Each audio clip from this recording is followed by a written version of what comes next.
Welcome to Breadboarding. In the previous video, we managed to test that our CGA video controller was able to do the color attributes properly and that the blinking was working as well.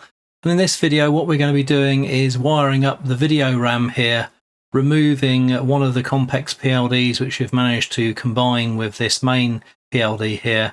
And we'll also be taking out this 746 latch that we've got here and removing the 25 megahertz dot clock here. We'll be taking the 25 megahertz clock from the main system clock so that the CGA card and CPU can be synchronized.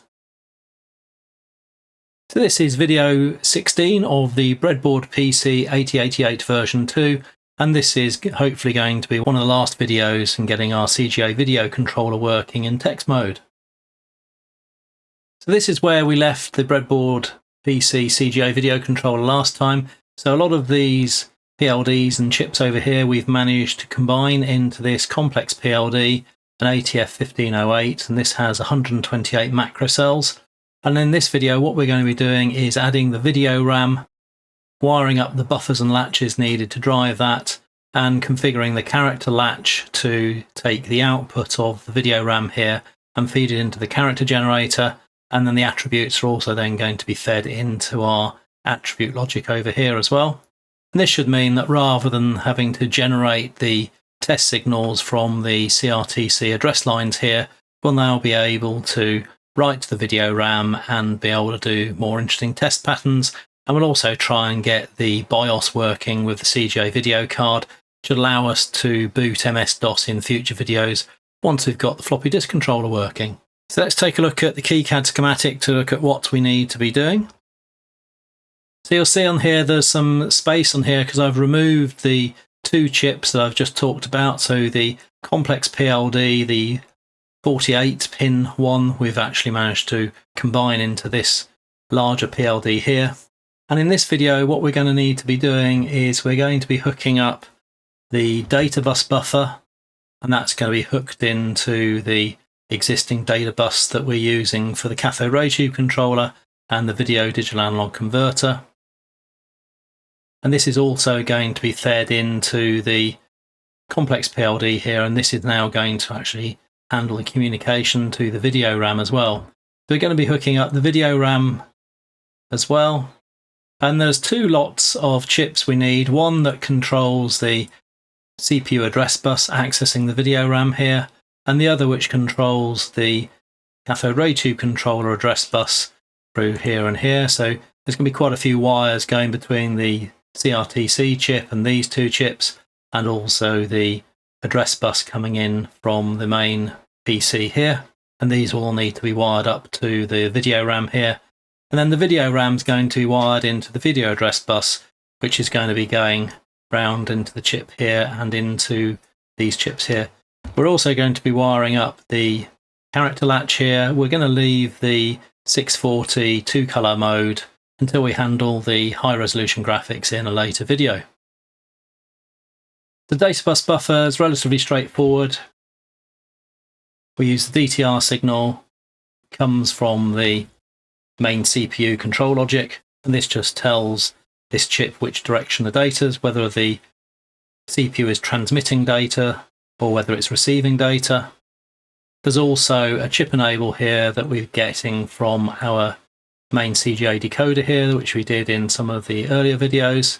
And then the output here is going to be going to the complex PLD and our video digital analog converter and cathode ray tube controller chip. At the moment, these are wired directly into the CPU bus. Then we're going to need to plug in the address lines, and the address lines are currently plugged into the address decoder here. And we had to wire these to A0 and A1 actually down to here for temporarily, but we can change those to actually go to these two chips. And so by wiring in these address latches or flip-flops, then we then need to combine the output to go down to the video address bus. And you'll see here that we've got the video addresses 8 to 14, so the top half of the address bus for the video RAM, and we've also got the lower video address 0 to 7. And then the output from the CRTC is going into these two PLDs here, and these multiplex the input signals, and depending on whether we're in character-based mode or graphics mode, then the mapping of the various inputs here will depend on this graphics input here. So in fact, when we're in text mode, then the VA0 is toggled by the character attribute clock coming in here, whereas when we're in the higher resolution graphics mode, then in fact the top video address bit is dependent on the row address 1, and this basically means that we end up with 2 banks of 8K of RAM. Then the video data, in addition to going into our PLD here, we also need to wire this up to the character latch. Then the outputs of the character latch are then going to go in to feed the character generator to determine which character we want. So we'll be able to remove some of the cables that we've got currently wiring these into the CRTC address bus testing purposes. So in fact, as I was wiring things up, I was cutting out all the wires and making them the right shape so that I can wire up the board a bit quicker in the video. I realised that really it would make sense to wire in this graphics chip here. So although I'm not going to be looking at the graphics until we start trying to run up Windows, it made things a lot simpler if I actually just wire up this chip here. So this is just the latch which provides the high resolution graphics 2-color mode input into the shift register here. It just means that when we're wiring up the video bus, we can wire up this chip and wire it onto this chip, and I just need to wire the dot data outputs from this side into the shift register here. So we're basically taking the data from the character generator ROM and also from the high resolution graphics mode coming into the shift register. So I'll be wiring up that chip as well. In an R block diagram, it's just this extra latch here that is actually taking the data out of the video RAM and feeding it into the shift register, depending on if we're in the high resolution graphics mode or if we're in text mode. I'm just going to disconnect this from the Breadboard PC for the moment, so just going to disconnect the address lines, various control lines, power. We just need to disconnect the logic analyzer.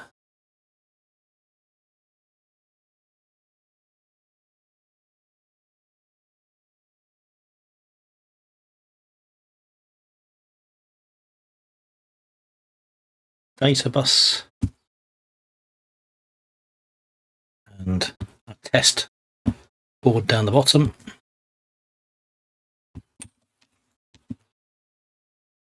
Dip switches we're using for testing the attributes.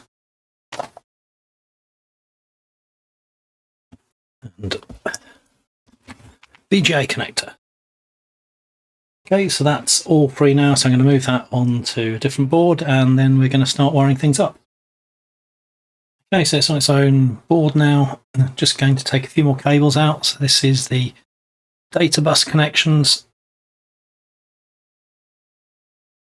And we've got the address lines for the test signals going down to the character generator and the video RAM input. Now that is going to want to get plugged in there somewhere.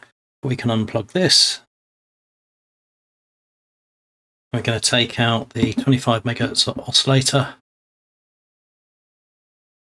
48 pin complex PLD,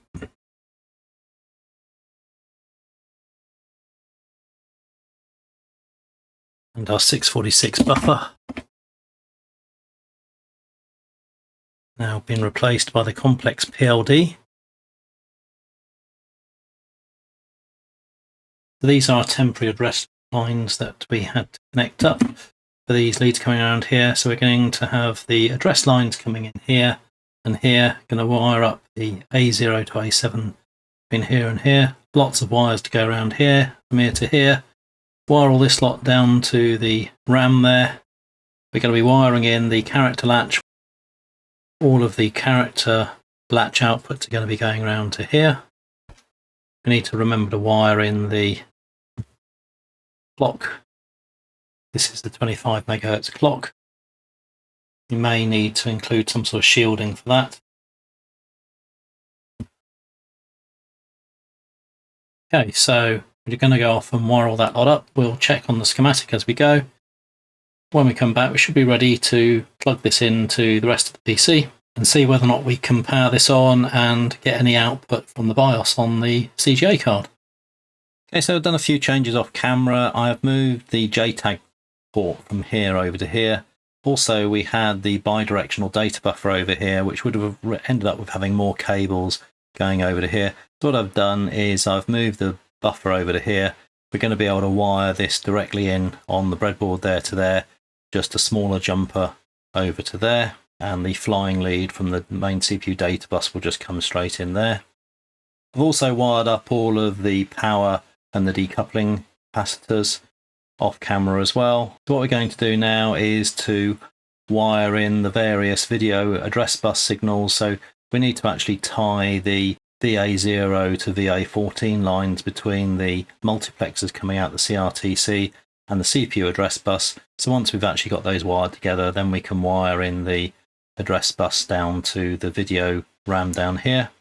We're also going to be wiring in the data bus connections into here, so that'll be the white leads that I tend to use for data bus, and also going to wire in the video RAM data bus from here and here over to the input over here. This is the reason why I'm wiring up this graphics chip first, just because it makes it easier to wire everything up. And then all we need to then do is to take the character latch output here to feed into the character generator ROM. We'll also be wiring in the dot data from the high resolution graphics latch here over to the shift register over here, which that will be the red leads. So once we've done that, we'll come back and then we're going to need to look at all the control signals. But I just wanted to get all of these bus connections put in first. When I did the version 1 of this, I ended up with way too many DuPont cables flying all over the place. So by wiring up all these common address buses and data buses in this way, hopefully I can reduce the number of flying lead that we have that kind of clutter up the board. So I'm going to go and wire all that up, and when we come back, we'll then look at all of the control signals that we need to wire up these chips, mainly coming over to the complex PLD over here. So first of all, we're going to be wiring in the video address bus here. So we need to make sure that the VA8 to VA14 are connected across to the corresponding VA8 14 over here. The only thing we have to be careful of is that the VA7 there, in fact, is connected down to here and not to this upper chip up here. So just going to wire in those first.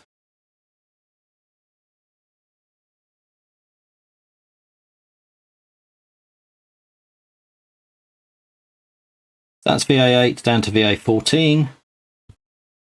Now we need to do VA7 to VA0, and we just need to be mindful that on the left hand side here there's no VA7 on here. We need to connect VA7 up to here.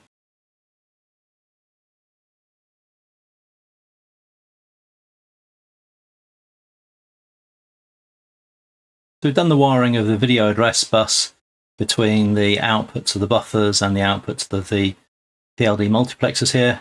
We now just need to wire up the CRTC address line outputs from MA0 up to MA12. We just need to be mindful that the lower one here goes from MA0 to MA6, and the MA6 is also connected to this one as well and goes up to MA12.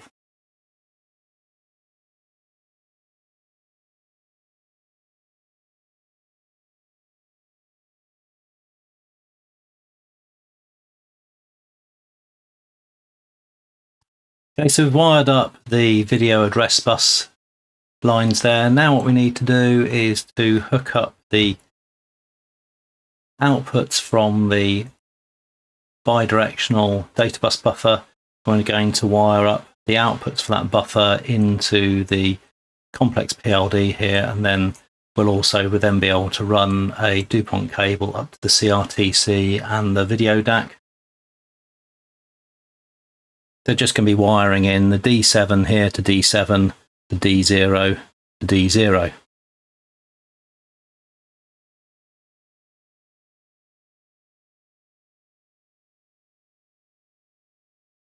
So we've done the data bus connections over to the complex PLD here.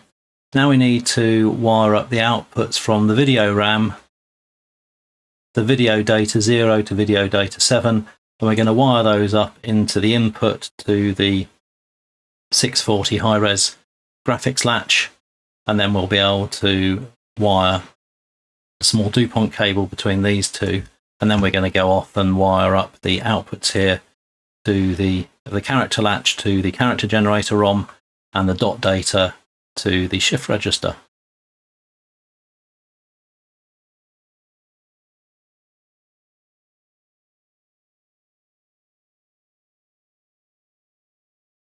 Now we're going to do the character latch output, so CH0 to CH7. This is going over to the character generator ROM. Now the only issue you need to be aware of here is because I have enabled the VGA ROM characters are now selected, we're going to be using RA0 to RA3 are actually going to these first four lines. So in fact, on this diagram here, the CH0 to CH7 are all going to be shifted down one, and in fact CH7 is going to go to the wide thin. So I will update the schematic actually for allowing for the both modes, but for the moment I just need to remember that CH7 goes to the wide thin here.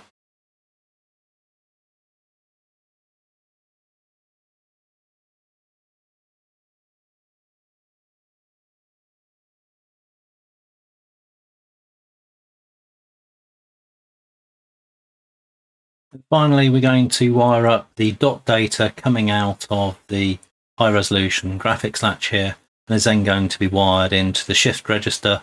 We're going to be wiring the dot data 0 going into A all the way up to dot data 7 going into H. This gets a little bit fiddly, but hopefully it should be fairly clear what we're doing.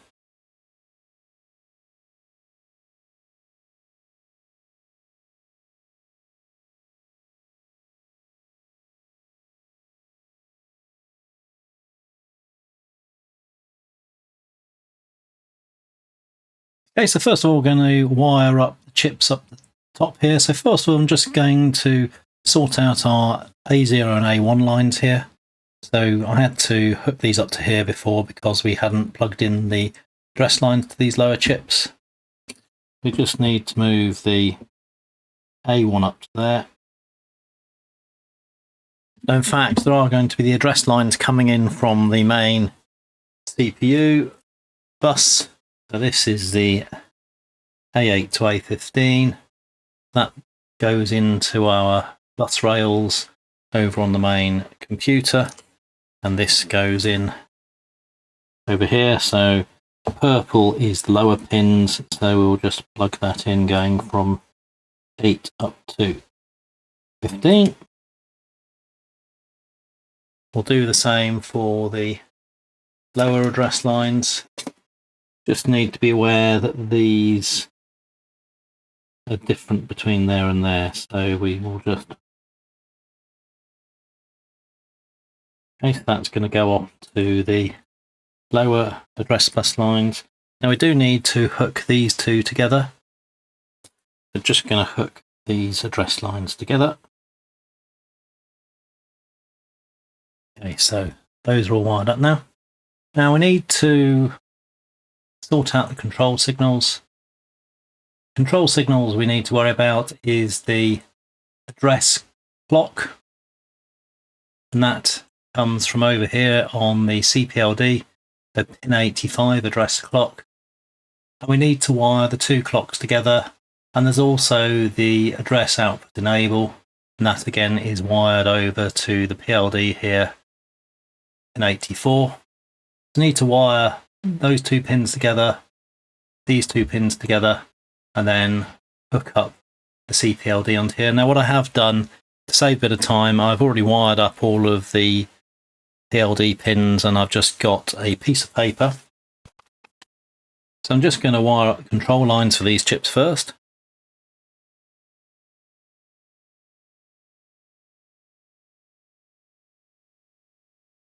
Then according to our card here, the address clock is grey and the address output enable is white. The clock goes there, and white. Those two are hooked up. Now similarly, we have the video address output enable signal here. We need to connect that between the two chips, and this is coming from pin 72. Now pin 72 is in fact actually a breadboard. It's not on the 0.1 inch pins, so I need to wire in a lead to the breadboard there. And then we also need to wire in RA1 address line through to the row address 1. We need to wire in the graph output from the control register between these two pins. Then this is going to be wired into pin 46. So just going to go and do that. So wire together the graph, wire together output enable, wire in output enable over to Flex PLD.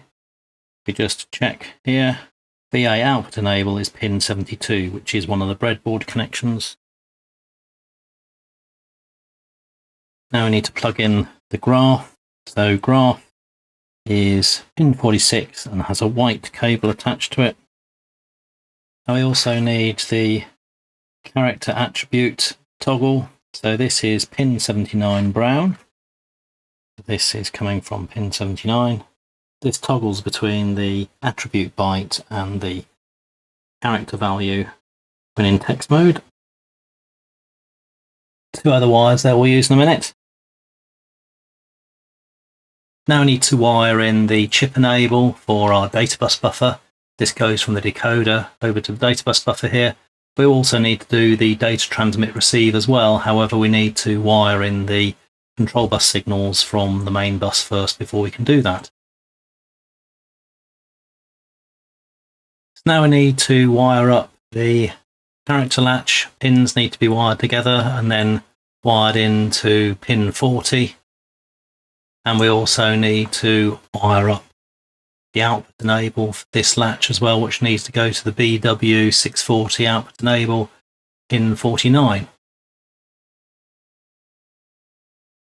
The character latch pin 40 is brown, and the BW640 output enable is red. Then we also need to remember the row address 1 needs to plug into here and go to the CRTC.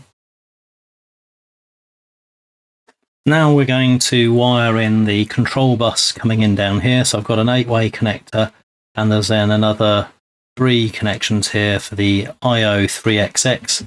So I've actually got on this bit of paper, we can see here that we've got our 25 megahertz clock, the reset, IO read, IO write, memory read, memory write, the CPU clock, which we may need when we come to do the CGA anti-snow, and our DTR, which is the data transmit receive that we need for our bidirectional buffer there. So I'm going to wire those in now. And then the other 3 signals will be the IO3XX, ready wait, and the CGA RAM chip enable. This is our control bus cable, and this is our IO3XX plus the other 2.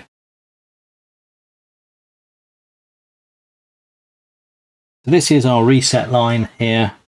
And if we check our bit of paper, in fact, reset is blue pin 2. So what I'm going to do is to leave a little gap so that blue is there. And then this is our 25 megahertz clock. That can just go pin 1 there. So really we need to wire up these signals here. I'm just going to cut the wires for those, and then we'll fit those so that this all hooked up. And then we'll also wire up the ready wait CGA RAM. So we've wired up the 25 megahertz clock, the reset. Then we need to do IO read, which needs to go up to decoder here. And that's the green wire. Then we need to do IO write, which is yellow, going up to the next one up there. Then the remaining ones we've got orange, red, brown, black is memory read, memory write, clock 88 and DTR. Now clock 88 we're not using at the moment, but we will do when we need to use the CGA snow elimination. DTR, memory read, memory write. So it just so happens I've already wired these up to the CPLD. So memory read is in fact pin 69 and purple, memory write 67 and blue, and DTR is in fact yellow, and ready wait is green, which we plugged into our white cable here as well. So purple and blue is memory read, then memory write. Grey is CGA RAM, which will be going to the black lead over here. Yellow is DTR, that goes to the end here. Green is ready wait, that goes to the white cable.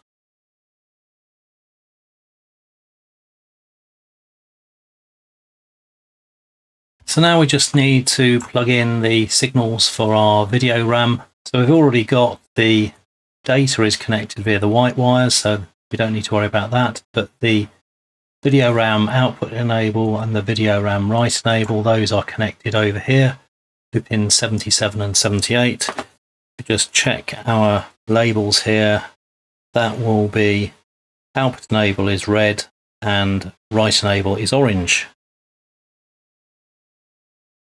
The red is output enable and write enable is orange. Now I need to wire in the VA0 to VA7 into VA0 to VA7 on the RAM. That's relatively simple.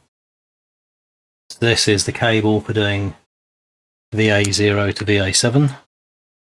So we take this from over here because this chip here has VA0 going all the way up to VA7. The other side doesn't have VA7. And then we just need this to come down A0 to A7. And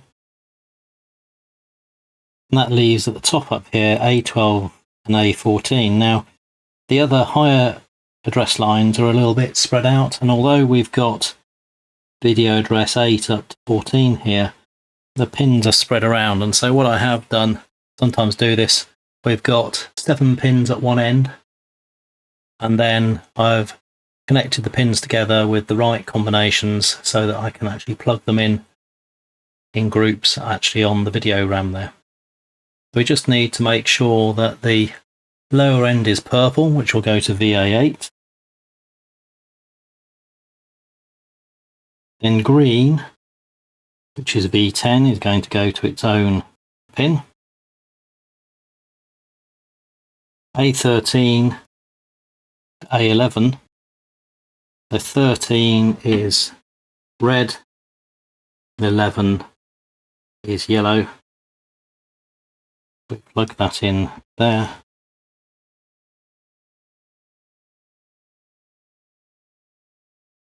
Then 14 is brown, 12 is orange. We just need the brown to go at the top there. So we've got the higher video address lines and the lower video address lines going all the way down here. Now when I did this in the version 1 CGA card, I had so many of these cables going around, it was difficult to see what's going on. Now the fact that we've only got 1, 2, 3 there, going to have another one here, and the data bus is going to go into here. So we're actually reduced the number of cables quite a bit, and we have another data bus there. So rather than probably having about 20 odd cables here, we're probably only going to have about 8 or 9. So now we need to connect the video data. So the video data is already coming out of here using the white wires going into this chip, but we need to wire these two chips together. So here is our video data 0 to 7 to video data 0 to 7. And purple is always the lower number. That's connected there. Then we just got 2 other cables to plug in. This is the video data going into the complex PLD. So I'll just wire this one up to here. And we also need to wire up the data bus to the CRTC and digital analog converter. The data bus, we're going to have our main cable coming from the main bus rails is going to come into here, and then we just need to take the data bus over here to up to here.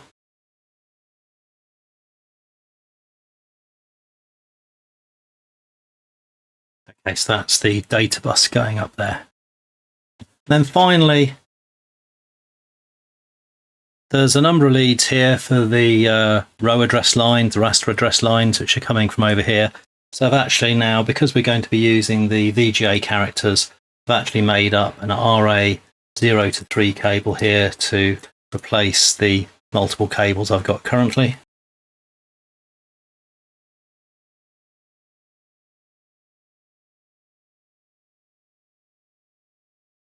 There we have it. That should be all of the cables connected.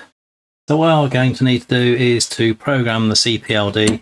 So just going to have a look at the changes to the rules for the CPLD, and we'll also look at the test program that we're going to use for testing this out, and then we'll connect this all back up onto the main Breadboard PC and we should be ready to go. I will look at tidying up some of the cables here at some point in time, but for the moment we just want to get this working. So I'll have a look at the PLD configuration in a minute, but we just need to look at what the main changes we needed to make were. And you'll see here that we've got a number of new signals for the address clock. This goes all the way over to the chips over here, so you can see we've got a number of these connectors here. The address output enable, the video address output enable, video RAM write enable, video RAM output enable. There's a number of pins that we've got over here that we're going to need to wire up and add rules. There's also the character generator output enable. This disables the character generator when we want to output the high-res graphics from here, and then the high-res graphics enable comes over here as well. And then there are quite a number of extra signals down here as well. So where we had some gaps, apart from this pin 53, I think pretty much all the pins are now taken. So we've got the data transmit receive, ready wait, memory write, memory read, CGA RAM and video address output enable are all on there. You'll notice here that that's, I think, the only unused pin there. There's a couple of unused pins there and a few unused pins here, but pretty much we shouldn't have any gaps along here or here when we look at the PLD configuration. So this is version 6 of the CGA video PLD conversion. And what I have done is change some of the pin identities in here. So I changed where I had video data 0 to 7. I've changed those to now to be attribute data 0 to 7 just to make it a bit clearer. Because this PLD is also handling updates to the video RAM as well, then it was going to get a little bit confusing. Probably the easiest way to look at the changes is to go into WinMerge between this version and the previous version. So you can see video 14 was where the last made changes to the complex PLD configuration, and this config contains the changes for video 15 and video 16. We're just going to skip through those changes quickly. You'll see that down the bottom here we've added these extra address enables and address clock signals, and the video RAM output enable, video RAM write enable. You can see the lower half of those there. And then you can also see where we've added these other signals that I've just been mentioning as we go down there. Then at the bottom you can see we've got our black and white 640 high-res graphics output enable and also our character generator output enable there as well. So when we check the fitter output file, we just need to make sure that the pins on there seem to match what we've got here. Then there's a temporary pin I've used there just to ensure that all the pins are being used. So we've got our character generator output enable, the high-res graphics output enable, and then we've got data transmit receive, our ready wait. We're going to be using that to put wait states into the CPU so that the video RAM accessing will not cause video snow at some point in the future. Then we've got our memory read, memory write, our CGA RAM, the video address output enable, the video RAM write enable and output enable, and the address output enable and address clock. Then we've got the changes for the video data to being changed to attribute data. And there's just some changes to the way how these assignments have been done. You can see there we've changed the assignment from VD to ATD, and there's similar changes down here as well. And then the rules within here, you can just see that where we had video data, we've now got attribute data, just to make it a bit clearer. about where we're dealing with attributes and where we're dealing with the video data going out to the video RAM. So again, all these changes down here are just that fairly simple change. Then the rules here handle the passing through our video data buffer here. Now at the moment we have taken out the 74LS646 latch buffer chip, but we're not actually doing any latching of the data at the moment. We'll be doing that when I address the CGA Snow. But these rules here basically just handle the writing of the data CGA RAM. So the data coming in on the D0 to D7 will be passed into the video data. And when we're reading the CGA RAM, then we're actually going to be taking the video data I/O from the external pins, and we're going to be feeding that into video data to latch it. And then you can see here that the output enable is when we're writing to the CGA RAM, so we need that to be passing the data out to the video RAM. And we can see here that when we're currently writing video data, then we're going to take the video data and send it to the I/O pins. The only time we want the CPU data bus D0 to D7 output enable is either when we're reading the CGA status register or when we're reading the video RAM. And then the rules down here handle both the CGA status and the reading the video RAM conditions. So these are an area which may very well need a bit of tweaking to get this working properly, and certainly we will get interference on the display from video RAM access until such time as we put more complex rules in here to handle the elimination of video snow. Those are rules we've covered. So what I've done is taken the logic rules from fairly early versions of the original CGA card before we started to do all the enhancements to eliminate video snow. And so these rules are fairly straightforward. The video RAM output enable will always be enabled when we're not reading or writing to the video RAM, and it will also be enabled when we're reading the video RAM. The write enable is only going to be enabled when the CGA RAM chip select is enabled and we're writing. You can see here the character generator output enable will be enabled all the time that we're not using the high resolution graphics mode, and the high resolution graphics output enable will be when we're using high resolution graphics. So these rules are particularly straightforward, and they became a lot more complex when we were trying to eliminate the video snow. And there's just a temporary assignment down here. These two pins aren't currently used, but they will be used during the video snow elimination, but I just wanted to make sure these would appear on the output. So if we compile those, so I've already got it open here. We're just going to compile those rules. So the fitter has run that, and then if we just check the fitter output file, there's a new fitter output file. And you can see this is the diagram that's generated by the fitter. And as I said earlier, you can now see that along the top here, pretty much all of the pins have actually got assignments. And down here as well, I think it was only the pin 53 that didn't have an assignment. So you can see that all of those pins appear to be assigned, and that the BW640 output enable and the character generator output enable are there. And if we just go to the bottom, you can see that the design fits. It should have generated the GED file. We can see here that we're using 66 out of the 80 I/O pins. We're using 87 out of the 128 macro cells, so there's no way we could have fitted all of this lot into the 64 macro cell version in the ATF1504. So just need to program that now. Let's look at the board now. So I've taken the CGA boards that I showed earlier, and I've now hooked it up. So I've plugged in the VGA connector into the video converter over here. I haven't connected up any of the data bus, control bus or address bus yet. Just wanted to make sure that everything was working first. So you can see down the LED display down here, which is the built-in monitor. This is the software that runs before we even start to run the BIOS or try and run MS-DOS. That's coming up as Nanocomp 8088 version 7 monitor, so that's good. If we then look at memory 000, you can see that we can inspect the memory there. That's good. So it's working now, and we can see that the interface here, this is the JTAG interface for programming the complex PLD. So we're just now going to go in and program that. So here's the ATM ISP programming software from Microchip Atmel. So we first of all just need to load the arrays. So we found that there were some problems on some of the pins not getting properly programmed under some circumstances. So if we erase the whole chip first, so we're just going to do that.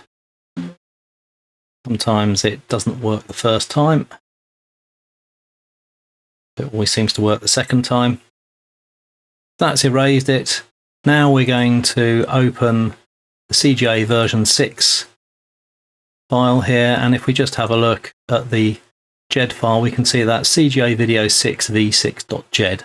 So this is the latest GED file that we produced when we compiled it a few minutes ago. Now we're just going to program this. Okay, so that's programmed successfully. And the nice thing about this is when we come to look at trying to do the video snow elimination, then we hopefully will be able to make virtually all the changes just through reprogramming the CPLD, and we won't actually need to make any or very few changes to the wiring itself. So I'm looking forward to being able to sort of fix this stuff effectively in hardware configuration rather than having to do lots of wire changes. That's something to look forward to. So what we need to do now is to plug in the various bus connectors. So the ones that we need to do, you can see over here, coming from the main bus, we have got the address bus. So we've got the A0 to A7 and the A7 to A15. We've got the data bus. We've also got a few individual signals. So we've got the IO3XX enable for the IO ports, the CGA RAM, and I think as well that the ready wait I don't think was a different part of the board and I couldn't easily wire up. And then we've got the control signals for all these other things like memory read, memory write, data transmit, receive. All these other signals are going to come off the control bus here. So we just need to go and wire those in now, and then we should be in a position to look at the software to see how to test this. Okay, so first of all, we've got our, just going to turn the power off so we don't kill anything as we're plugging it in. So we've already got this fairly long data bus connector here, which is already plugged in here. And we're just going to now plug that into where the data bus buffer is set up here. Then we've got the lower A0 to A7 address line. So we just need to plug those in over here. Then we've got the upper address lines, that's A8 to A15. Now on the bit of paper I was using earlier, this indicates the control bus cable here. So we're going from purple, which is a 25 megahertz clock, all the way down to black, which is data transmit receive. So I just need to make sure that this cable is plugged in the appropriate point on the pins here. And then the final three loose ones were IO3XX, ready wait, and CGA RAM. So grey is IO3XXX, white is ready wait, and black is CGA RAM. Okay, so those three are now connected. That's wired up. There was just one extra cable. I'd missed out the data transmit receive connection to the buffer chip here. You can't already see it at this resolution up here, but I have put an extra cable in there. So now we should be ready to try and power this on and actually run up the test software. So we'll just have a look at the test software now.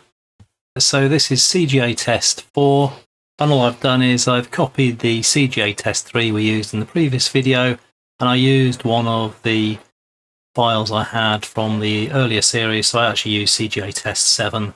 So the test numbers aren't significant. It just increments between each version that I create when I'm testing this. So if we just have a look at WinMerge, is probably the easiest way to see what the changes are.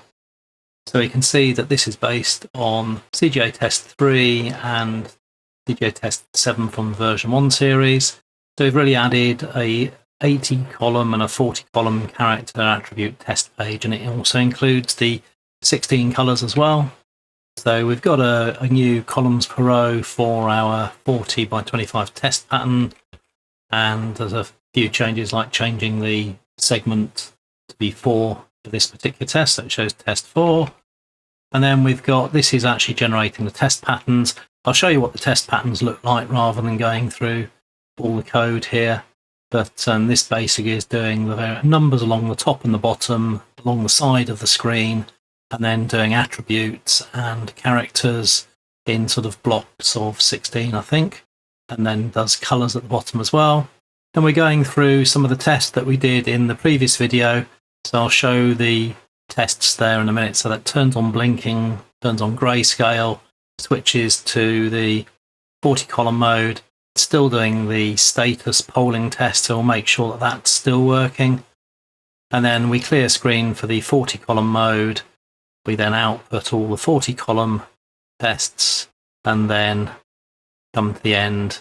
Then there's a couple of routines at the end here for printing numbers, printing digits, and printing hexadecimal that the code above uses. So we just need to assemble that. Just assemble that with NASM, and then we're just going to now send that down to the computer. So we're going to send CGA test4.srecord. So I'll just switch it to the view that shows the video capture as well. You can see down the bottom here we've got our NanoComp 8088 version 7, and all I'm going to do now first of all is we need to set the extra segment to be 6000, code segment 6000, going to load. I'm just going to now send that srecord file. That's finished. So now what we can do is go 000. Now to start with, let me just show you what the tests are that we've got. So this is a test pattern that we'd expect, although I suspect we probably won't get it to start with. But so we've got numbers going along the top and the bottom, and then the tens actually on the line above and below. And then we're just outputting the various combinations of attribute foreground and background and all of the character values. And you'll see here that we can actually see what the hexadecimal value of each character is. Some of them are hidden because they're black on black, so you won't see them. And then down the bottom, we then got the black, blue, green, all the colours going all the way up to white there, F. So that's what we'd expect. And in the 40 column mode, it's a smaller version of this. It doesn't have all the characters on it, but it just has a version of that. So that's what we'd expect. And these are the tests that we did last time. So to start with, for test 0, or the first starting point, we turn the video off using the control register. Then we turn it on with the 80 column mode with no blinking, then blinking on, then blinking off but black and white mode on. We poll the status register, then we switch it to 40 column mode, and then we switch it to 80 column mode. So just going to run it now. So you can see down the bottom we've got test 4, step 0. Switch on the video there. You can see that at the moment with step 0 it's blank. So now this is the 80 column mode, so that's obviously showing something, but it doesn't look quite what we expect. Then this will be blinking, so we may see that some of the background colours change slightly. Yeah, so the background colours have changed there. Now it's the grayscale mode. Now I think we're doing the polling the status register. That's probably causing some problem there, so we'll have to look into that. Now this is now going to hopefully show the 40 column mode. So you can see that the characters there are wider. It would be in 40 column mode, and then we go back to the 80 column mode. So you can see we're getting something out there, but there's probably something wrong with the timing there. From experience, this normally means that the clocks for the character latch and the attribute shift register latch probably aren't quite right. What I'm going to do is to go off and have a look at that, and hopefully when we come back I'll have worked out what changes we need to make just to get the text output looking like that test page I showed you earlier. Okay, so I fixed a couple of the issues that we saw there. So one of them was one of the wires for the address clocks over here wasn't plugged in quite correctly, so I fixed that. There's also the character latch down here had its red VCC connected to ground, not to 5 volts, so that's been fixed. And I also went back to one of my earlier videos from the original series, and I realised that the video RAM write enabler hadn't included the correct rules, so I've wired the clock 88, which was one of the fixes that I did previously. So I'll just show you the fixes to the PLD. So this is version 7 of the PLD, so I just made some changes compared to the version I have been working on.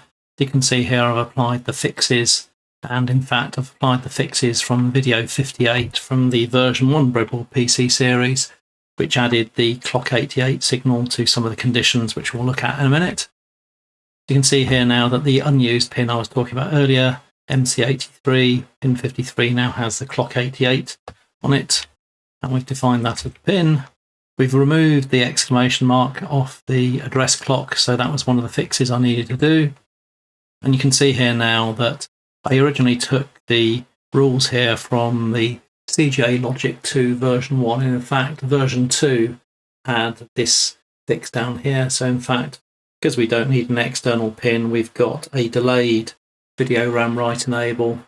We're clocking that using the 8088 clock processor, so that delays it at sort of a quarter of a cycle, and then the condition here basically shortens the clock and makes it sort of come in from the edges of when the addresses are changing, and this should fix the majority of issues. You may still have the odd bit of video corruption appear, but when we come to do the video snow enhancements, then that will actually fix all of those.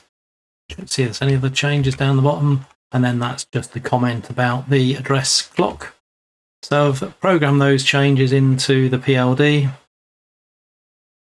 If you just look at what the issues were when I was looking at the logic analyzer for the address clock, you can see that the latches actually latch the data on the rising edge, and in fact, because of the invert on the clock here, it was going to have the rising edge at this later period of time, and in fact now, once that has been applied, then the rising edge is actually at the beginning. So that was the fix that actually changed that. So let's have a look now and run it all up. So I've downloaded the program. Just need to set the code segment. I'm just going to run this. I'll run it windowed like this for the moment, and then we'll go full screen. It blinks out screen first. Now we should have the main 80-column test pattern. Then we have the blinking video. Then we have the grayscale. And this will be doing the polling, the status port in the background. This is the 40-column mode, and then we should be back to the 80-column mode. So you can still see this odd little stray character from time to time, but it's much, much better than I was seeing earlier. And if we now just repeat those tests in full screen mode, so blank, you can see down the bottom there are a couple of attributes have been set incorrectly down the bottom there. Then we have the blinking video, the grayscale, back to normal 80-column mode whilst it's polling the status register. We have our 40-column mode, and then we're back. So there are just a few minor issues there, and there's also the pixels are slightly shifted across the screens ever so slightly. There's a few things still to look at there, but the vast majority of this is working, and so I think what we'll do is I'm going to break the video there, so we'll just have a look at what we're going to be doing next. So I think we've done enough on the CGA video controller in text mode, and we should then be able to start up the BIOS and look at the power on messages actually using the CGA video controller. Then the next video we're going to be looking at the floppy disk controller, and once we've added the floppy disk controller we should then be able to boot MS-DOS from floppy disk. So if you don't want to miss out on future videos, then please hit subscribe, and if you can hit like, it just helps to make the videos available to more people. Thanks for watching.